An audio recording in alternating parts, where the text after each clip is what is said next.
Marcela Zamudio y le doy la bienvenida a Nuestras Voces, un programa que realizamos desde el Centro de Derechos Humanos de las Mujeres AC y que es posible gracias al apoyo de la Unión Europea. Conoceremos en esta emisión a Eduardo Espinosa, quien es director del Centro Nacional de Comunicación Social AC, mejor conocido como CENCOS. Además, también hablaremos con Alejandra Ibarra, quien es directora de la organización Defensores de la Democracia. Quédese con nosotros para conocer un poco más sobre estas dos organizaciones. Ya comenzamos.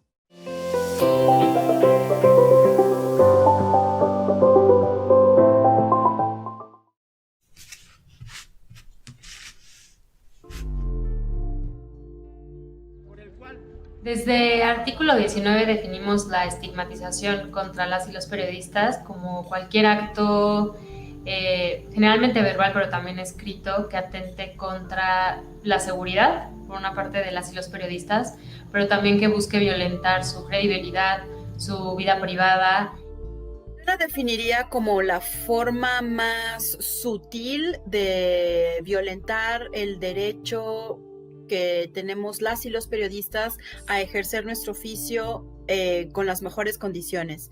Creo que es la manera más sutil de agresión que tenemos, es la manera más tenue, por decirlo así, de ataque por parte de cualquier autoridad o de cualquier tipo de poder que exista en este país contra el ejercicio de la libertad de expresión y particularmente también con el ejercicio del periodismo. De los impactos negativos de la estigmatización contra las y los periodistas podríamos mencionar tres principales. Uno es impacto negativo en cuanto a la credibilidad del trabajo periodístico o el periodista o el medio de comunicación del que se trate. La otra tendría que ver justo un impacto negativo cuando criminalizas a periodistas, es que das pie a la revictimización. Y la otra que mencionaría, y voy a dividirlo aquí en los impactos negativos, pero diferenciados dependiendo de qué tipo de periodista se trate. Es decir, no es lo mismo los impactos negativos que pudiera tener la estigmatización en la vida de un periodista hombre al de un periodista mujer. Por supuesto que los linchamientos y los ataques a reporteras, a mujeres periodistas, a conductoras, a presentadoras de noticias, por supuesto que es completamente distinto. O sea, sí hay toda una diferenciación que tiene que ver con el género, que tiene que ver con estos puntos que nos ponen en mayor vulnerabilidad y que tienen que ver con la seguridad física, que tiene que ver el involucramiento con la familia. En el tema, por ejemplo, el caso específico del municipio de Huehuetzingó, por estar sacando algunas notas informativas, pues se da una campaña de desprestigio en mi contra, que al final de cuentas creo que no les ha servido. Son una serie de memes, y cuando vieron que los memes no me eran vulnerables, no por eso dejé de hacer la labor informativa, pues ya vienen, ya aumenta el siguiente nivel, que ya viene la agresión, pues prácticamente amenazas por las cuales tuvimos que poner una denuncia ante el Ministerio Público. Sí, ha sido por reportear, por un compromiso constante en la investigación de megaproyectos, por ejemplo, de conflictos socioambientales, de parte del gobernador en turno de Jalisco, evidentemente con mi trabajo y el de muchos otros más, pero mi trabajo tan agudo, tan puntual, tan consecutivo, digámoslo, le estaba incomodando y por supuesto que esta estigmatización fue desde no responder una pregunta en una rueda de prensa que le hacía, negarme acceso a un evento, hasta multiplicar con distintos servidores públicos del gabinete que yo era la reportera activista. La estigmatización es perpetrada en su mayoría por agentes del Estado, por personas servidoras públicas. Entonces, pues hay un círculo que permite entender por qué hay tanta impunidad en los crímenes contra periodistas y contra la libertad de expresión, porque justamente quienes deberían proveer o garantizar la seguridad de las y los periodistas son quienes principalmente son quienes agreden a las y los periodistas. Cuando fui a poner la denuncia, cuando te comentaba que habían salido amenazas, pues del mismo Ministerio Público me dijo, ¿sabes qué? Pues lo que tú me estás pidiendo yo no lo puedo hacer.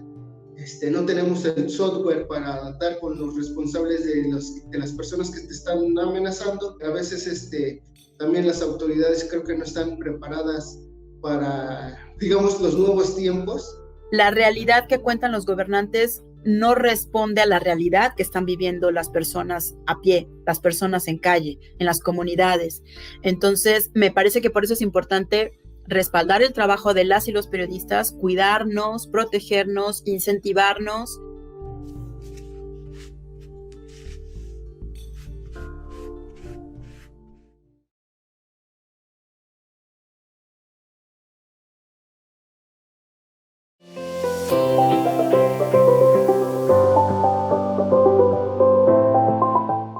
Damos inicio a las entrevistas del día de hoy y ya nos acompaña Eduardo Espinosa Jiménez, quien es director del Centro Nacional de Comunicación Social AC, más conocido por CENCOS. Bienvenido, Eduardo, ¿cómo estás? Hola, muy bien, muchas gracias. Un saludo a todas y todos quienes nos ven en las multiplataformas. Nos da mucho gusto tenerte aquí, sobre todo pues para que nos amplíes la información sobre CENCOS. Y lo primero que me gustaría que nos compartieras es cómo nació esta organización. Ok, pues CENCOS es una de las organizaciones pioneras en América Latina, pensadas como una organización civil en búsqueda de la defensa de los derechos humanos. En pasados meses cumplimos 65 años de trabajo y creo que, bueno, con este número podemos ver que es una organización sumamente longeva, que ha tenido diferentes direcciones, visiones, se ha tenido que adaptar al contexto mexicano. Entonces, en un principio, CENCOS nace como una forma o como un vehículo para que las diferentes causas del país tuvieran una forma de sacarlo. Es decir,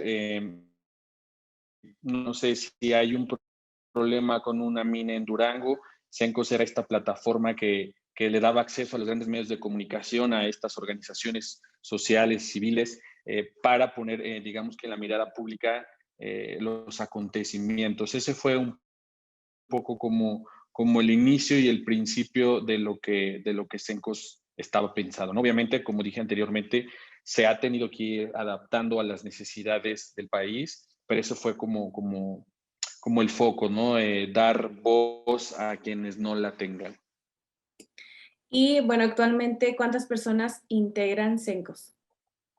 Actualmente somos 11 personas en CENCOS que trabajamos día con día en diferentes programas, en diferentes proyectos y somos 11 personas, somos pequeños. Pequeños, pero con un montón de trayectoria. Sí, pues al final también obviamente la organización ha tenido que crecer y hacerse pequeña en la medida en la que la historia lo solicita, ¿verdad? Así es. Eduardo, cuéntanos cómo llegaste tú a esta asociación. Bueno, yo llegué hace más o menos unos 8 años. Yo había terminado mi licenciatura en Derecho y había estado trabajando en diferentes despachos aquí en la Ciudad de México, pero siempre renuente a tener una vida como de litigante. Entonces, en mi búsqueda de una alternativa, en hacer cosas que a mí, que fueran más acorde con mi personalidad, con mis intenciones como abogado, llegué a CENCOS, empecé a hacer mi servicio social acá y con el tiempo pues fui adentrándome más en las actividades, en el desarrollo y en la construcción de la organización. Y al pasar de los años me quedé, si no mal recuerdo, el puesto se llama coordinación legal. Veíamos toda la parte relacionada con el derecho que tiene CENCOS. Y así fue, digamos que el camino por el cual llegué hasta la dirección ejecutiva. ¿Y cuáles serían, en estos 8 años que tú has estado, los principales retos que has encontrado? Yo creo que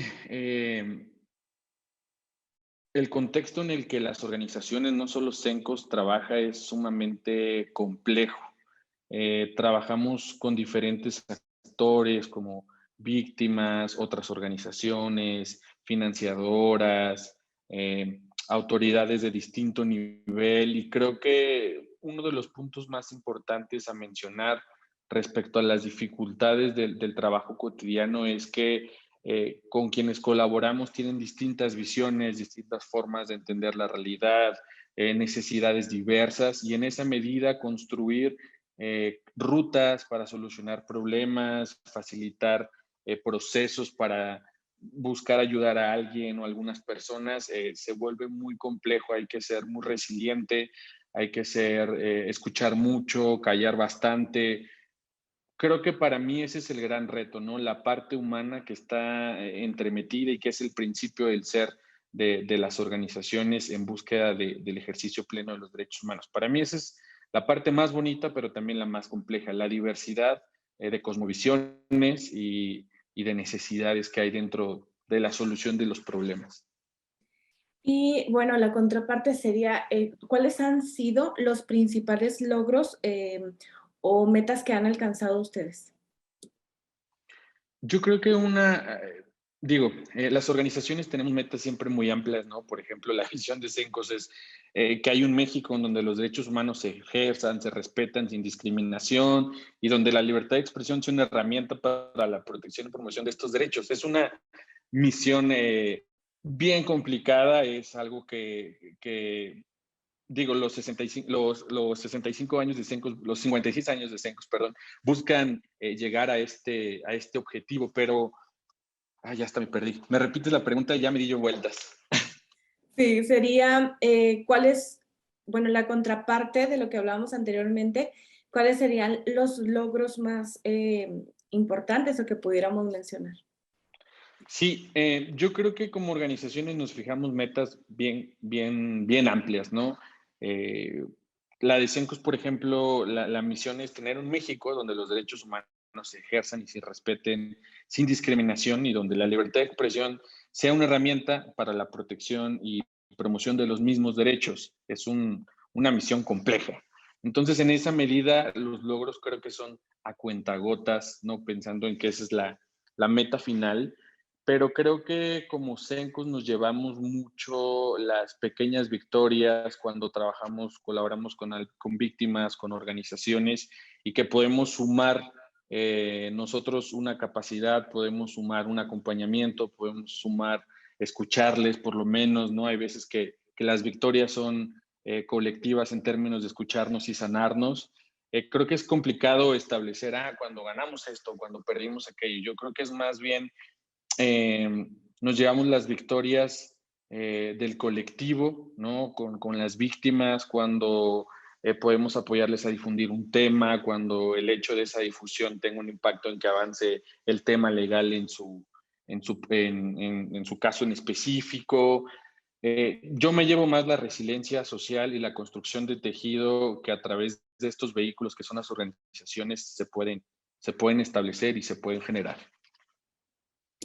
Y bueno, ya en un caso más personal, Eduardo, bueno, sabemos que las organizaciones, como ya lo decías, son triunfos colectivos, pero si hubiera algún momento, algún caso que acompañaste o que se acompañó desde Cencos que hubiera sido muy importante, muy significativo para ti, o que hubiera conectado con alguna parte de tu vida, ¿cuál sería?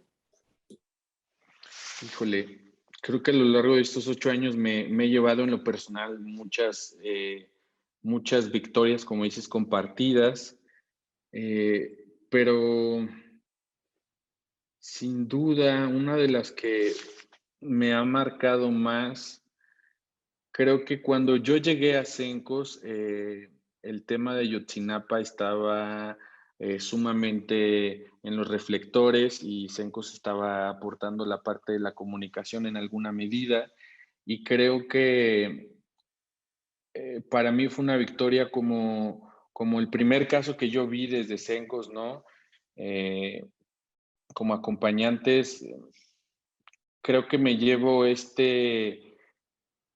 idea de que se generó un músculo con un montón de organizaciones, con un montón de personas que dijeron esto no puede volver a pasar y tenemos que encontrar la justicia de la mano con las víctimas, obviamente.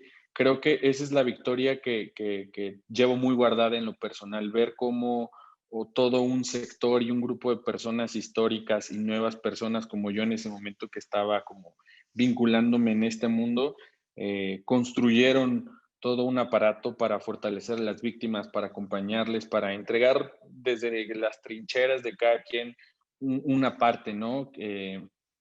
Esa colectividad, esa construcción es para mí una victoria frente a un momento histórico sumamente adverso. Muy bien. Y bueno, en este momento que seguimos atravesando por una pandemia y que, bueno, hemos tenido momentos de mucha incertidumbre y de mucho confinamiento, ¿cómo han ustedes logrado seguir trabajando a pesar de esta situación?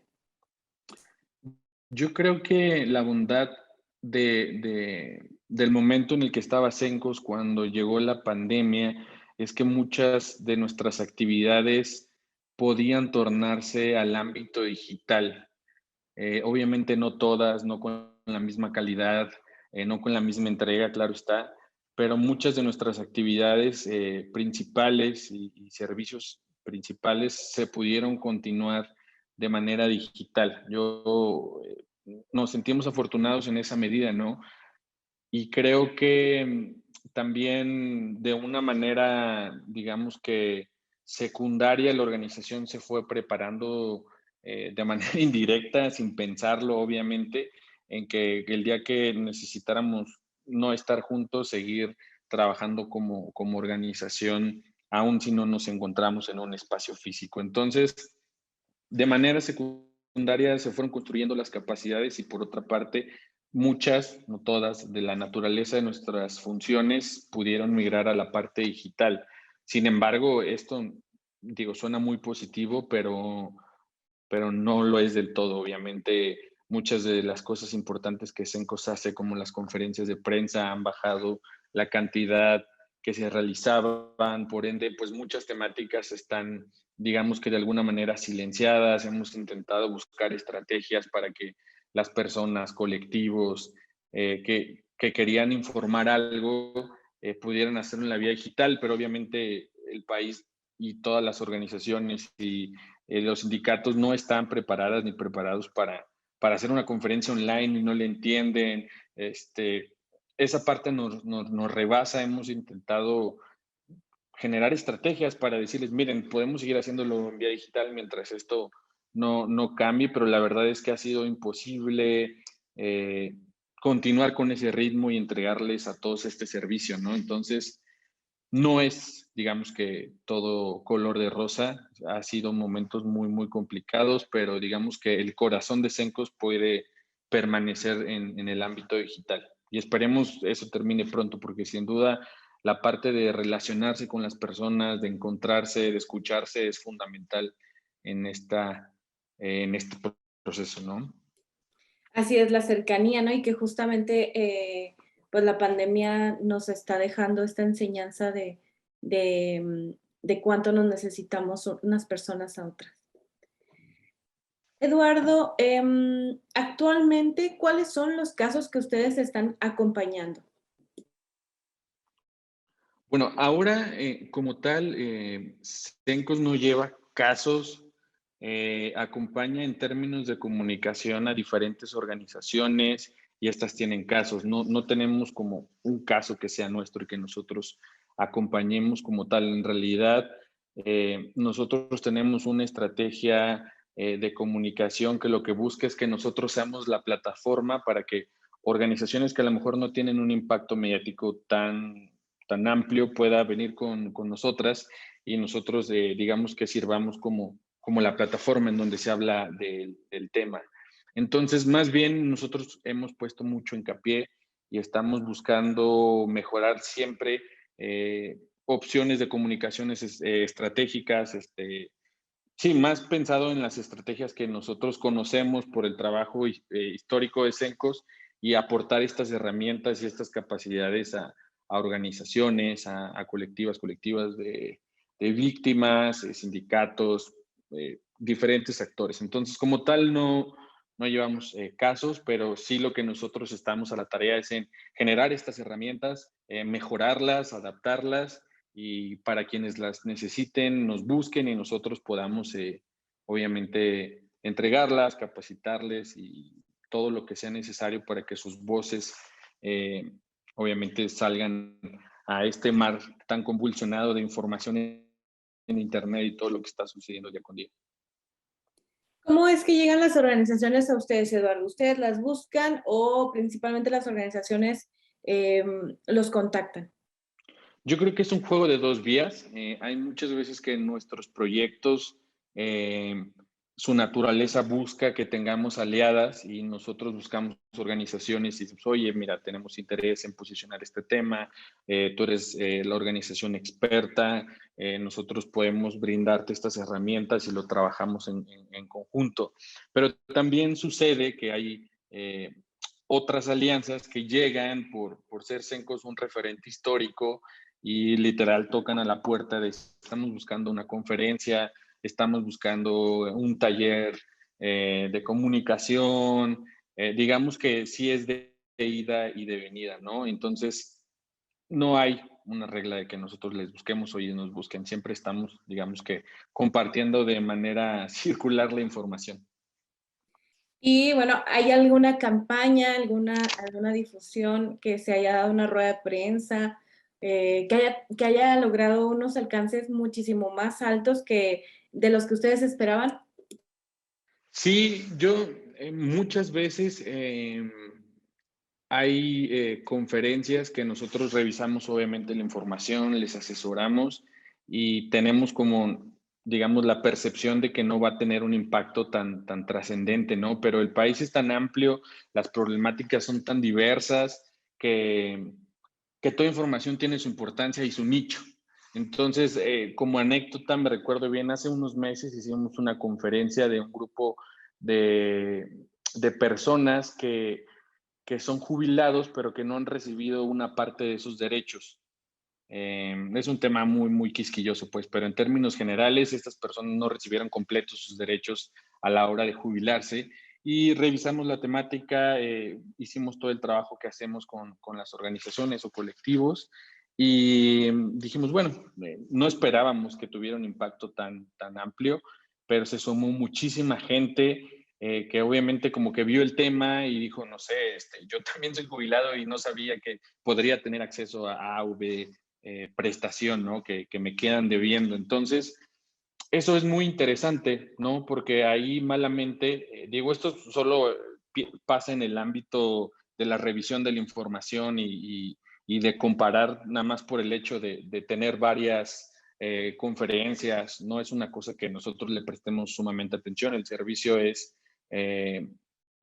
digamos que parejo para todas las personas que tocan a la puerta de Cencos o que nosotros buscamos, pero sí, de repente causa como, mira, qué interesante, se sumó a esta conferencia en vivo 300 personas y nosotros dijimos, ok, si hay 100, 70, 80, pues va a estar como nuestro rango, pero se sumó muchísima gente, en los mensajes había muchas personas apoyando lo que las y los ponentes mencionaban, entonces fue muy interesante reconocer que hay veces que nos casamos con algunos temas o estamos más apegados a un circuito, ¿no? De organizaciones hermanas y creemos que ese es el centro de la lógica de derecho humanera, pero no, hay un montón de temas segregados por todo el país de mucho interés, trascendentes y más bien nos llevamos como esa emoción y como ese aprendizaje, ¿no? Todos los temas tienen su importancia, su relevancia y su dimensión. Y en el tema de seguridad, trabajando ustedes sobre todo con información y con la comunicación, ¿han sido víctimas de algún tipo de hostigamiento o que quieran, pues sí, que se quiera coartar su libertad de expresión? Mira, a lo largo de la historia de Cencos, pues obviamente ha habido incidentes de seguridad en la oficina, la han allanado, se han llevado información, se ha llevado equipo de cómputo.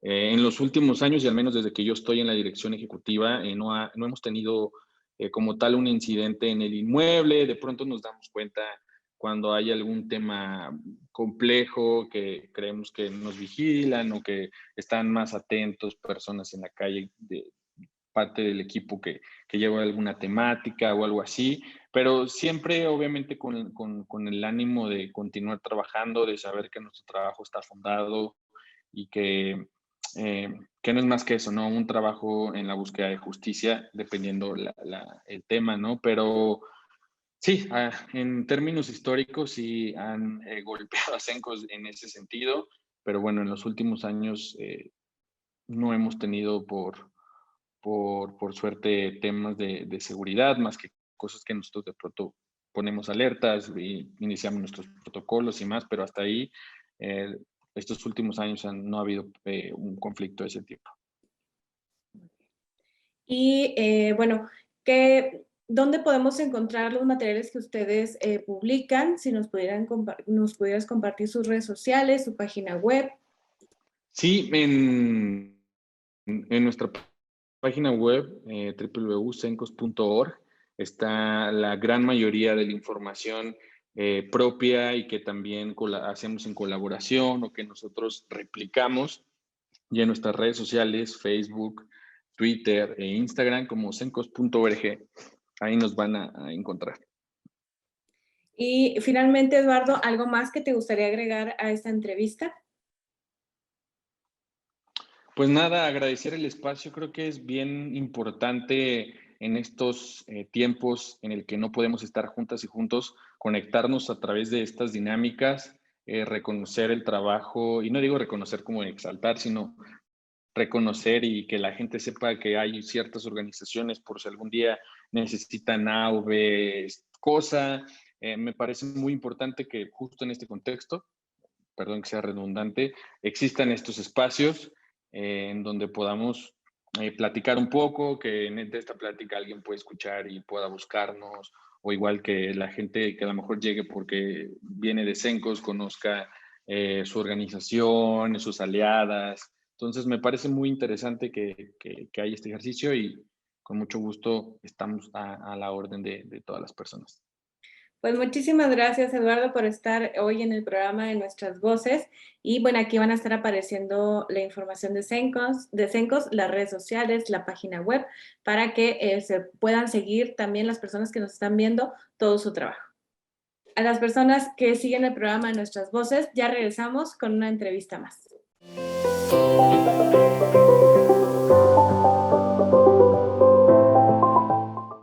Muchas gracias por continuar en el programa de Nuestras Voces. En nuestra segunda entrevista ya nos acompaña Alejandra Ibarra, quien es directora y fundadora de Defensores de la Democracia, un archivo viviente. Muy buenos días, Alejandra, y bienvenida a este programa. ¿Cómo estás? Muchísimas gracias, Marce, y gracias al Centro de Derechos Humanos de las Mujeres. Feliz de estar aquí con ustedes y agradecida por el espacio. Igualmente, pues nos da mucho gusto conocerte y tenerte en este espacio, sobre todo para que nos cuentes, ¿no? Acerca de Defensores de la Democracia, si nos puedes platicar primero cómo nació, cómo se te ocurrió, dónde empezó la semilla. Claro que sí. Pues mira, ahorita ya somos organización, pero esta aventura o este viaje comenzó en 2018. Y empezó como una idea, como una inquietud, porque, pues como tú bien sabes y como tu auditorio seguramente sabe, pues México es uno de los países más peligrosos para hacer periodismo en el mundo, ¿no? Y sabiendo esto como periodista, pues era una inquietud que yo tenía y me parecía que había muchas organizaciones haciendo cosas importantísimas, ¿no?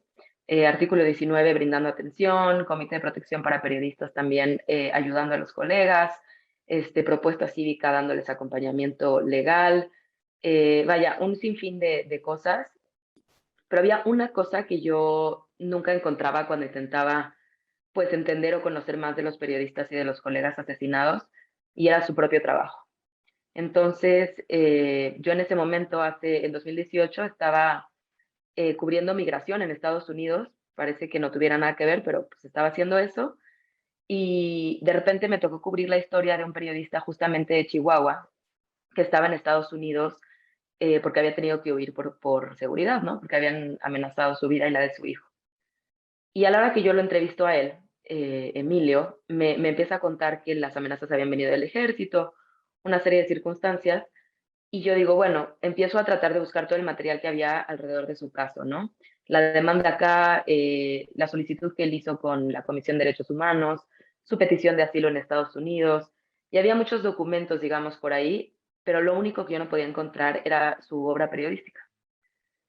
Y, y bueno, yo pensaba, él está vivo, ¿no? ¿Qué pasa con todos los colegas que asesinaron? Y me metí a ver mucho a tratar de encontrar reportajes, videos, programas de radio comunitaria, fotos de todos los periodistas que han sido asesinados y no los encontraba por ningún lado. O los encontraba desperdigados, o encontraba muy pocos, o solo los últimos dos, o me decían, sí tenemos todo, pero está en el sótano o está en la casa que tuvimos que abandonar. Vaya, no había ningún lugar que los agregara, los coleccionara, los conservara y los ofreciera para consulta pública. Y así surge la idea. Muy bien. Y bueno, ¿cuántas personas? Entiendo que lo comenzaste a hacer por tu cuenta, pero después, ¿cómo se fueron adheriendo personas a este proyecto y cuántas son en la actualidad? Sí, fue integrándose, digamos, poco a poco la gente por cualidades y por aptitudes muy específicas que se han ido necesitando para ir creciendo poquito a poquito. Entonces, la primera persona que se integró fue una historiadora, Montserrat Narváez, que ella iba a la Hemeroteca Nacional de la Ciudad de México a buscar lo que hubiera ya conservado, sobre todo de corresponsales nacionales, para poderlo digitalizar y meter a la base de datos. Después se integró un programador, que lo que hacía era buscar todo en internet para decir, bueno, a ver qué todavía existe todavía en la red antes de que desaparezca, ¿no? Mijail. Pero luego Mijail se fue a hacer la maestría y ya no está con nosotros. Y después, cuando ya habíamos construido el archivo, dijimos, bueno, además de que la gente entre al archivo, ¿cómo podemos llevar el archivo a la gente? Y ahí fue donde surgió la idea de convertirnos también en un podcast narrativo. Y para el podcast narrativo se integraron ya más personas. Se integró la productora asociada, Rosamanda Tuirán, se integró una compositora de música original, Ana Tuirán, se integró también otro productor, investigador y fact-checker, Julio González, y se integró alguien de comunicación, difusión y como estrategia para comunicar el podcast, que es Sara Benítez. Y somos poquitos. Hace poquito nos constituimos, como te contaba Marce, nos constituimos 3 socias, Inés Carrasco, Sara Benítez y yo. Y ahorita somos este equipo de que somos como unas 5 personas en este momento voluntarias, en el momento en el que pueden a quien aportar. Y tenemos una columnista que es Andrea Ceballos. Bueno, pues se han ido integrando, imagino, de manera muy orgánica, ¿no? Sobre todo estas personas que están interesadas en ese mismo tema, en rescatar y pues retomar todos estos archivos. ¿Por qué es importante la documentación y esta creación de archivos, Alejandra? Sí, sí, sí, nada más comentar que justo ha sido muy orgánico, ¿no? Ha sido por mucha pasión al proyecto y mucho interés pues en aportar esto y en construir algo para que no se pierda. Y eso me lleva a contestarte la pregunta. Creo que es muy importante por muchos motivos. Creo que a nivel individual de los periodistas, creo que sucedía algo en México, que es tanta la violencia contra la prensa, que a veces si acaso conocemos de los periodistas asesinados como una cifra. Sabemos que son entre 120 y 140 según la organización a la que se pregunte. Ya la gente un poco más enterada quizá los conoce por nombre. Quizás puedes decir, bueno, yo sé que Miroslava Bridge era una periodista muy importante de Chihuahua, Javier Valdés en Sinaloa, Mario Leonel en Chiapas, quizá los nombres más grandes, ¿no? Pero los otros 135 difícilmente se conocen. Y lo que sucede también muy comúnmente es que ya cuando la gente conoce el nombre, a veces solo los conocen porque los asesinaron. Entonces, en vez de recordarlos por lo que nos aportaron, por la información que brindaron, por lo que enriquecieron al país, por haber redactado los primeros documentos históricos de sus municipios, los recordamos por lo que alguien más les hizo a ellos en el último momento de sus vidas. Entonces, ese último instante donde alguien los agredió, borra u opaca 20, 40, 50 años de existencia y de labor. Entonces, ese es como el primer motivación, ¿no? La primera cosa que decimos, no puede ser que los recordemos por el crimen que les quitó la vida, ¿no? Entonces, esa es la intención, digamos, como el ángulo individual, recordarlos por lo que hicieron, conocerlos a través de su pluma, de sus videos, de sus audios, conocerlos a través de lo que nos dejaron. Después está el nivel social, que es todo lo que ellos hicieron, aportaron y la información que dejaron nos compete, nos atañe y nos beneficia como sociedad. Entonces, en toda esa información hay pistas sobre lo que está sucediendo en este país y lo que ha sucedido en los últimos 20 años. Cómo nos convertimos en el país de las más de 2.000 fosas clandestinas. Cómo nos convertimos en el país de los más de 73.000 desaparecidos. Eso y mil cosas locales, ¿no? ¿Qué está sucediendo en las elecciones de Tejupilco, Estado de México? Entonces, bueno, también creo que es una riqueza cualitativa importantísima para el país. Y por último, creo que es un ejercicio importante de memoria, de decir, estas personas existieron, este trabajo está ahí, este trabajo se puede consultar, puede aportar cosas para recordarlos, para informarlos, pero también para dejar la huella de que más de 120 periodistas han sido asesinados en este país, cuando evidentemente no tendría que haber sido así. Así es, bueno, pues es una labor muy importante la que ustedes están haciendo y ¿cuáles serían, más bien dicho, los principales retos que han tenido que vivir al ir documentando toda esta información? Sí, yo te diría, Marce, que quizás el primer reto fue entender la dimensión del problema en términos logísticos, ¿no? Decir, justo lo que veníamos diciendo, ¿no? 120 a 140 periodistas según la organización que se considere, habiendo generado contenido durante toda su vida, algunos de los casos con una periodicidad diaria, por dónde empezar a encontrar ese material, catalogarlo, digitalizarlo, conservarlo, comunicarlo de tal manera que uno se meta al archivo y pueda encontrarlo, ¿no? Para que sirva. Entonces yo creo que el primer gran reto fue logístico, o sea, fue decir, a ver, esto es un mundo de información que está allá afuera, ¿cómo lo encontramos? ¿Cómo lo conservamos y cómo lo hacemos accesible? Te diría que quizás el segundo mayor reto ha sido conseguirle financiamiento. Esto empezó con una beca de la Universidad de Columbia y la Universidad de Stanford a través de un instituto que se llama el Instituto para la Innovación de Medios, el Instituto Brown.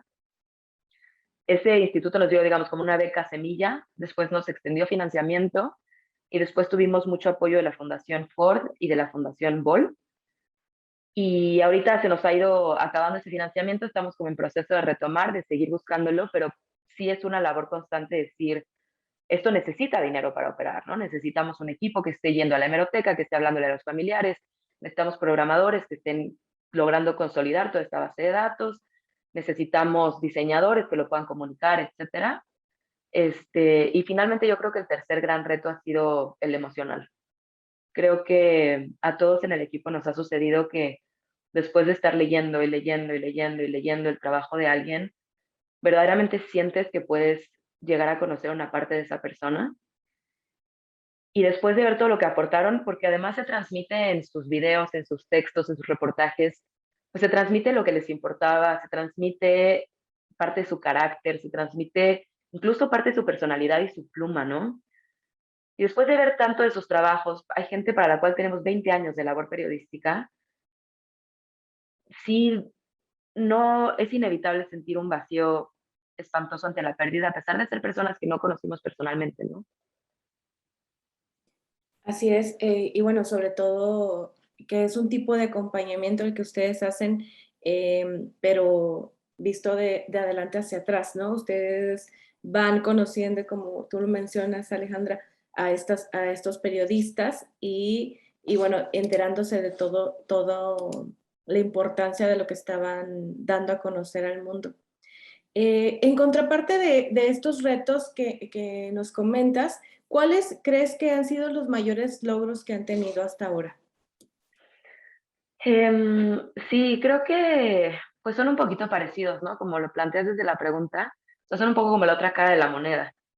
Creo que quizás el principal es saber que a la gente le importa y tener espacios ahorita, por ejemplo, como contigo, que los agradezco mucho, de verdad. Saber que hay gente que se mete al archivo. Cuando lanzamos el archivo acá en la Ciudad de México, vino mucha gente, vinieron más de 100 personas. Teníamos los trabajos que están contenidos en toda la base de datos, los imprimimos. Había pilas y pilas de papel en la Casa Refugio Citlaltépetl, que nos prestaron el espacio, que la gente se detenía a leerlos, ¿no? Entonces, que la gente se acercaba a estos periodistas. Y sí, que ha habido un interés incluso con el podcast que te comentaba, Voces Silenciadas. ha habido un interés en escucharlo, hay un interés en saber más de estos periodistas, y creo que hemos logrado de alguna manera interesar a gente que quizás pensaba que era algo conocido o que tenía estas preconcepciones equivocadas de, pues por algo les pasó eso, o estas ideas de que es algo muy lejano a sus propias vidas. Y creo que a través tanto del archivo como del podcast hemos escuchado muchos comentarios, incluso en redes sociales o en mensajes directos que nos mandan, de gente que dice, no sabía que era así, o no tenía ni idea de que esto hacían los periodistas locales de México, ¿no? Entonces creo que el que la gente tenga interés, lograr llegar a gente nueva y lograr hacer este cambio en la percepción de algunas personas ha sido un sentimiento realmente indescriptible. Y bueno, también ya hacías mención, ¿no? Cómo les afecta a nivel personal a ustedes que están documentando. ¿Hay algún caso en específico, alguna historia, un periodista que haya sido personalmente significativo para ti? Sí, yo creo que te diría que el caso de Nevid Condés Jaramillo, un periodista local del Estado de México, del pueblo de Tejupilco de Hidalgo, en la región de Tierra Caliente, pero en la parte de donde se juntan Guerrero, Michoacán y Estado de México, él está en la parte mexiquense. Em, Pasamos un año investigando la vida, la muerte y el lugar donde vivió Nevid para el podcast. Y yo creo que es de quien más he sabido yo y a quien de alguna manera sentí, con todas las distancias tomadas, sentí más cerca, ¿no? Creo que para mí él ha sido un caso especialmente, pues, conmovedor. Y depende, yo creo que a quién le preguntes del equipo, ¿no? Me parece que para las dos columnistas que escriben textos, que son Montserrat Narváez y Andrea Ceballos, creo que a ellas les ha pegado en diferente medida los periodistas que han leído y leído y leído. Y hay otra periodista que a mí no deja nunca de llamarme la atención, ¿no? Que era una youtuber que hacía videos de política, videos satíricos, Leslie Ann Pamela Montenegro del Real, en Acapulco, que la ves tan llena de vida, tan llena de gracia, tan llena de energía, tan creativa, de verdad con tanto empuje en los videos, y saber que esa persona ya no está, pues es muy duro, ¿no? Es muy difícil. Claro. Y bueno, en el tema de la pandemia que estamos atravesando todavía y el confinamiento, ¿ustedes tuvieron que modificar alguna forma de trabajo? ¿Se vieron afectadas por esta situación? ¿O realmente como su trabajo es más de investigación, fue sencillo adaptarse? Sí nos tuvimos que adaptar. Creo que pues esta pandemia de alguna u otra manera toca todo, ¿no? Aún las cosas que uno creyera que quizás no iban a estar tan modificadas. En la parte del archivo, lo principal que nos afectó fue el cierre de la Hemeroteca Nacional. Porque si bien la mayoría del trabajo de los periodistas locales asesinados en México no está ahí, un poquito sí. Entonces, lo poco que queríamos seguir digitalizando para meterlo en esta base, que lo que tiene la base de defensores de la democracia es que uno se puede meter y buscar por palabra clave. Entonces, en vez de que esté en foto o físico, el resguardo está en texto buscable. Entonces, eso es lo que estábamos haciendo con lo que estaba en la hemeroteca. Esto evidentemente se vio interrumpido. Y la segunda gran parte que se interrumpió fue la producción del podcast, porque originalmente teníamos un plan de hacer un episodio distinto por periodista e ir tocando en diferentes ángulos, ¿no? Radio comunitaria, por ejemplo, o periodismo en redes sociales, periodismo impreso, temas sobre policíaca, por ejemplo. Y a la hora que entra la pandemia nos damos cuenta que no vamos a poder tener la versatilidad y sobre todo el movimiento para trasladarnos, ir a diferentes lugares y todo esto. Y fue cuando dijimos, bueno, enfoquémonos en un caso, hagámoslo a profundidad, hagamos una investigación exhaustiva en el tiempo y en el espacio, hagamos un solo viaje y profundicemos mucho en una sola historia, ¿no? Que pueda dar muchísimo contexto y que pudiera dar muchas aristas a todo lo que hace complicado y peligroso ejercer el periodismo local en México. Entonces fue un cambio, obviamente, que no teníamos previsto, pero que creo que benefició mucho al proyecto en realidad. Y bueno, la parte de cómo eligen a estos estos casos, ¿ustedes siguen investigando continuamente o cómo, pues sí, cómo deciden quiénes entran en esta base de datos o el objetivo es, me imagino que el objetivo es que estén todos, ¿no? Pero por la cantidad de casos, pues es difícil. ¿Cómo priorizan, Alejandra? Sí, totalmente. Eso es una parte como crucial. Em, Como dices, Marce, son muchísimos periodistas y además para, quizás hay gente de la audiencia que lo sabe y que conoce como esta sutileza, pero quizás haya quien no. En México siempre hay un debate o una discusión sobre a quién se va a considerar periodista y no, ¿no? Entonces asesinan a un periodista y muchas veces lo que pasa es que dicen, bueno, pues sí publicaba cosas en su Facebook, pero también tenía un negocio de tacos, ¿no? Y esto pues entra en muchísimas discusiones. Yo soy de la idea de que si tenían otros empleos o de si es cuestionable por algún motivo, probablemente sea parte de la precarización del propio medio. Entonces, por ahí yo creo que no va el decidir quién sí, quién no. Pero dado que eso es una investigación en sí misma, nosotros no hacemos esa primera parte de la decisión. Nos basamos en las organizaciones que ya se dedican a hacer eso. Entonces nos basamos en los números, inicialmente en los números del Comité de Protección a Periodistas, que tanto el comité como organización, así como el representante en México, Jan Albert Hudson, han apoyado el proyecto desde el día uno y confiamos mucho en su metodología. Entonces, nos basamos primero en esos. Ahorita queremos ampliar también para incluir los otros que también considera artículo 19, que son un poco más amplios. Pero digamos, partimos primero por decir, estos son los periodistas asesinados que ya consideran las organizaciones que dan acompañamiento y protección ante el riesgo inmediato, ¿no? Ya de esa lista, lo que hacemos es decir, ok, ¿dónde publicaba? Pues primero empezamos a rastrear un poco sus carreras, ¿no? Como si fuera recrear sus currículums post-mortem, ¿no? Y una vez que nos damos una idea de dónde publicaban, de en qué medios trabajaban y eso, empezamos la búsqueda. Y es un poquito como si fuéramos mineros, y a la hora que vemos que sí hay algo, de ahí nos agarramos. Decimos, a ver, Israel Vázquez de Guanajuato publicaba en El Salmantino, sus textos siguen en línea, vámonos. Y empezamos por ahí. Y cuando tenemos, digamos, como un periodo de calma, de que no hemos encontrado nada nuevo, entonces empezamos a profundizar y decimos, bueno, eh, por ejemplo, de Javier Valdés, ya teníamos Río 12, ya teníamos La Jornada, ¿dónde estaba antes de eso? En Noroeste. Bueno, vámonos a Noroeste a ver qué encontramos de sus columnas de los 90. Y así, vamos como por etapas de profundidad, por decirlo de alguna manera. ¿Tienen estimado más o menos cuánto tiempo lleva documentar un solo caso de un periodista? No, Marce, porque puede variar muchísimo. Por ejemplo, si son cosas que estaban en línea, sí lo podemos hacer con un programador que pueda hacer un código personalizado, digamos, como a la medida, para esa página donde estuviera el trabajo del periodista y como sastre le cambia así las categorías y se jala todo de una, ¿no?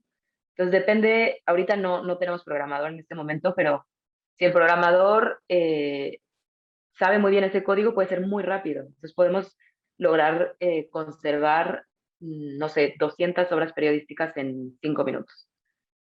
Pero si es cuestión de encontrar dónde estaban o ir físicamente y empezar a digitalizar, pues puede tardar semanas o meses.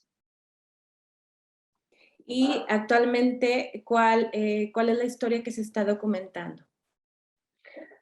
Actualmente seguimos avanzando en el archivo como con diferentes pistas. Lo último que empezamos a recabar fue justamente Israel Vázquez. Y del podcast estamos empezando a hacer la investigación de preproducción para una segunda temporada.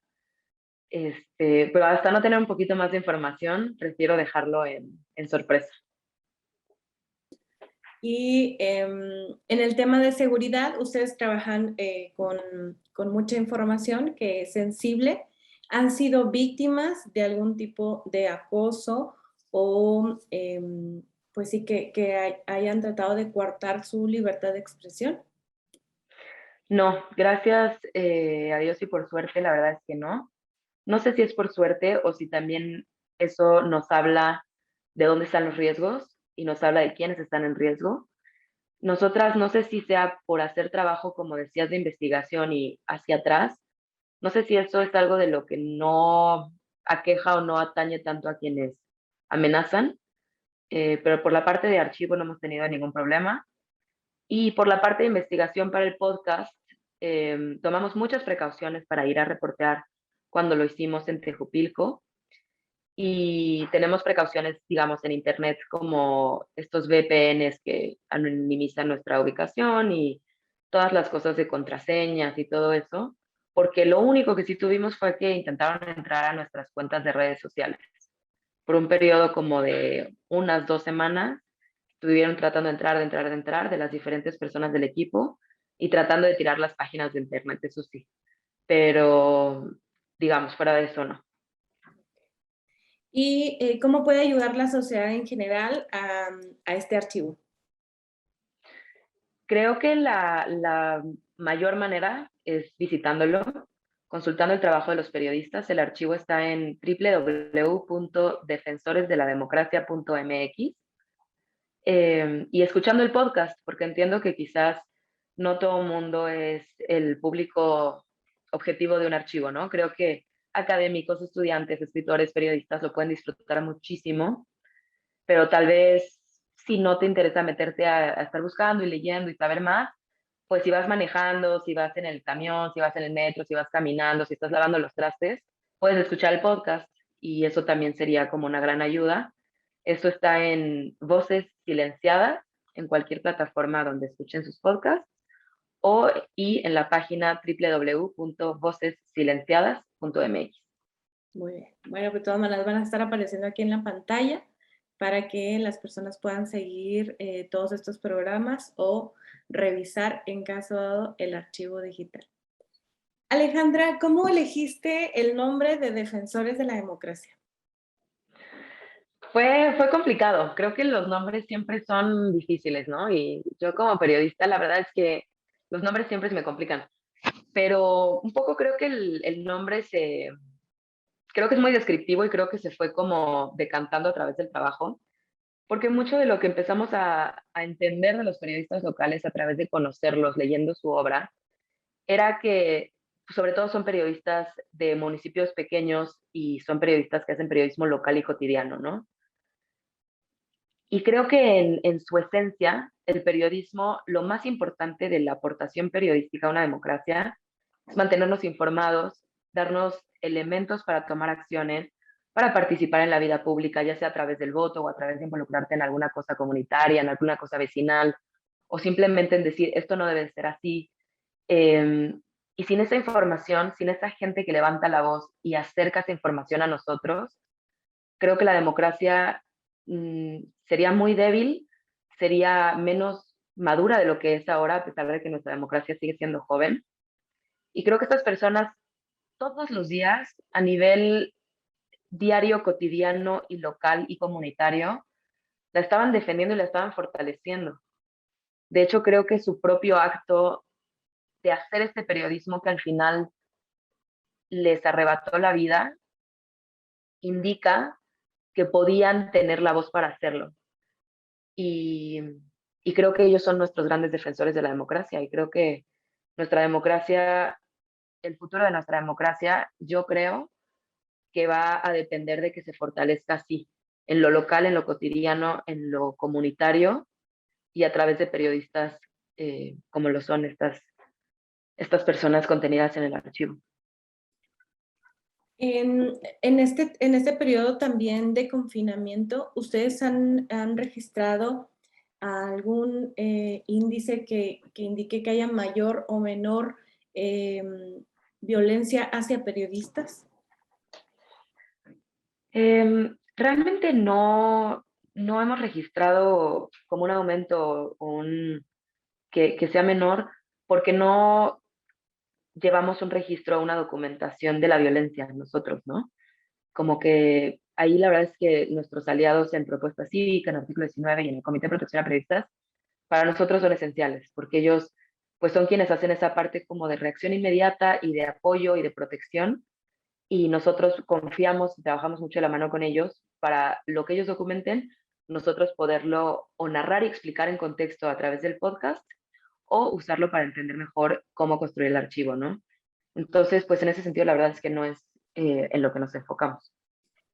Y bueno, Alejandra, pues has publicado diversos documentos y bueno, eres autora del Chapo Guzmán, El juicio del siglo. No sé si nos pudieras compartir un poco más cómo fue esta experiencia de cubrir esta información y luego posteriormente publicarlo. Sí, claro que sí. Pues fue una experiencia, creo que en una palabra, la escribía en una simple palabra, inolvidable. Fue muy formativa, fue muy impresionante. Y la verdad es que para mí fue un privilegio poder cubrir el juicio para Río 12. Lo cubrí para este semanario sinaloense que cofundó Javier Valdés precisamente. Y de hecho fue la investigación del archivo y el interés en el trabajo periodístico de Javier Valdés lo que a mí me llevó a cubrir el juicio para Río 12, ¿no? Entonces, pues de cierta manera es todo muy redondo. Y bueno, se habló del asesinato de Javier Valdés en el juicio, lo cual también estaba muy de la mano con el interés en crear el archivo, ¿no? Pero cubrir el juicio fue una experiencia muy cansada físicamente y emocionalmente. Llegábamos los corresponsales a cubrirla dependiendo de cuánta gente había por temporada. Duró 3 meses. Podíamos llegar a formarnos afuera entre las 3 o las 6 de la mañana. Después era entrar y una jornada de todo el día, de 9 de la mañana a 5 de la tarde, sin nada más que una libreta, lápiz y papel, ¿no? Anotando todo, todo, todo, todo. Y después, pues salir a mandar la nota y seguir como entendiendo qué estaba pasando en el caso, ¿no? Vimos a 14 testigos colaboradores de la fiscalía, que son personas que fueron cercanas al Chapo, ya sea amigos, colaboradores, socios, compadres, incluso una expareja suya. Y pues todo esto es impresionante, ¿no? Porque estás viendo la historia de México en los últimos 30 años narrada por la propia voz de la gente que yo, mientras crecía, pues yo veía en las noticias, ¿no? Entonces creo que, de nuevo, históricamente es una experiencia impresionante. Yo en el libro lo que hago es tratar de llevar al lector ahí, a esa sala, a que atestigue todo como si hubiera estado ahí junto a mí y dejar registro de todo lo que se dijo ahí en este evento judicial que da luz a muchas cosas, ¿no? ¿Y cómo fue el recibimiento de este libro? Fue bueno, fue muy, regresando, bueno, yo estaba allá, ¿no? Entonces vine acá para presentarlo. La editorial Penguin Random House pues se encarga de hacer toda como las presentaciones en medios y todo eso, y la verdad es que tuvo mucho recibimiento, mucho interés. Me parece que fue mi primer libro, en ventas le ha ido bien. El audiolibro ganó un premio por la narradora, que la verdad es que la narradora Marta Escobar lo narra padrísimo. También recomiendo el audiolibro y pues le ha ido bastante bien, le ha ido bastante bien. Bueno, pues Alejandra, no sé cómo para ir un poco cerrando esta entrevista, ¿hay algo más que te gustaría agregar? Creo que no, Marcia, la verdad es que creo que todo lo abarcamos con tus preguntas. Bueno, pues no me queda más que agradecerte y pedirte que nos repitas también las redes sociales para poder seguir su trabajo. Claro que sí, nos pueden encontrar en Twitter y en Instagram como @DDLD_MX, que son las siglas de Defensores de la Democracia. Se las vuelvo a decir, es @DDLD_MX y en Facebook como Defensores de la Democracia. Perfecto, pues te agradecemos mucho tu tiempo, que hayas estado el día de hoy en este programa de Nuestras Voces y que nos hayas compartido y toda la labor que ustedes están desempeñando, que es un trabajo de investigación y documentación muy, muy importante para la historia de nuestro país y de los periodistas que también están haciendo la historia cada día. Muchas gracias a ti, Marce, gracias por el espacio y la invitación. Muchísimas gracias y a las personas que siguen viendo el programa de Nuestras Voces. Ya regresamos para el cierre de esta emisión.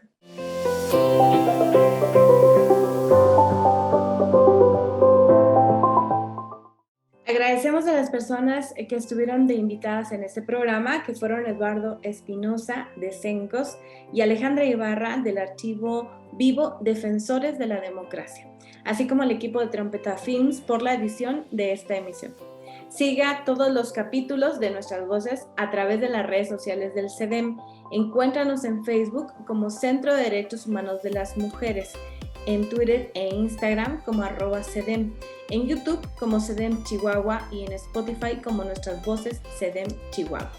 Además, le recuerdo los horarios de atención del Centro de Derechos Humanos de las Mujeres, que es de lunes a viernes de 8 de la mañana a 2 de la tarde en las oficinas que se ubican en la avenida Juárez número 4107B en la Colonia Centro en Chihuahua, Chihuahua. Además, se puede comunicar para pedir algún tipo de asesoría al teléfono 614-415-4152 y 614-255-0305. Nuestras Voces es posible gracias al financiamiento de la Unión Europea. Mi nombre es Marcela Zamudio. Gracias por acompañarnos. Le esperamos en nuestra próxima emisión. Hasta pronto.